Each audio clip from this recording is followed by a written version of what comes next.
Hello everyone, কেমন আছো সবাই? আশা করছি সবাই ভালো আছে এবং সুস্থ আছো।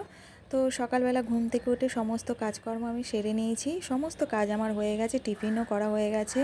আর ছেলে আজকে স্কুলে যায়নি, পড়তে গেছে। তো আমি এবারে এই যে সোফার মধ্যে বসে আছি, এই সোফার মধ্যে বসে আমি মটরশুঁটি ছাড়াচ্ছি। কারণ আজকের আমার ইচ্ছা আছে যে রাতের বেলা একটু মটর পনির করব। একদিন আমি কড়াইশুঁটি দিয়ে করেছি, কড়াইশুঁটির কচুরি করেছিলাম। আজকের আমি মটর পনির করব। তো সেই জন্য আমি সোফায় বসে বসে মটরশুঁটি ছাড়াচ্ছি, ভালো করে আরাম করে বসে পড়েছি। আর বসে বসে আমি মটরশুঁটি ছাড়াচ্ছি। আর বাইরের দৃশ্যটা দেখো কত সুন্দর লাগছে।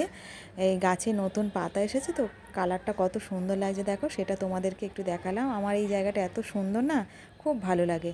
তো তারপর এই যে স্নান করে নিয়েছি। আর আজকে যেহেতু মাঘী পূর্ণিমা আছে, তো সেই জন্য আমি আমার মতো করে ছোট্ট করে আমি পুজো দিয়েছি। তো দেখো এই যে পুজো দেওয়া হয়ে গেছে, আমি আমার মতো করে পুজো দিয়েছি, বেশি বড় করে না। তো পুজো টুজো দেওয়া কমপ্লিট করে নিয়ে, আর আজকে যেহেতু আমার রান্না বান্না সেরকম নেই, শুধু রাইস কুকারে ভাত বসিয়ে দিয়েছি, আর তরকারি ডাল আর মাছের ঝাল আছে। আর এই যে দেখো রাইস কুকারে আমি ভাত বসিয়ে দিয়েছি, এটাই আজকের খাওয়া হয়ে যাবে। আর রান্নার ঝামেলা নেই আমার। তো তারপরে বিকালে একটু খাওয়া দাওয়ার পরে রেস্ট নিয়েছি। রেস্ট নেওয়ার পর এই যে বিকালে টিফিন বানাচ্ছি। আজকের বানাচ্ছি আমি এগরোল।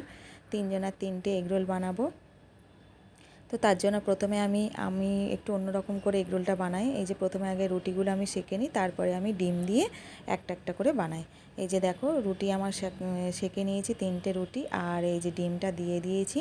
এইবারে এর ওপরে আমি রুটিটা দিয়ে দিলাম। আর আমি একটু অল্প তেলেই এগরোলটা বানাই, আমি বেশি তেল দিই না। তো তিনটে এগরোল আমার বানানো হয়ে গেছে।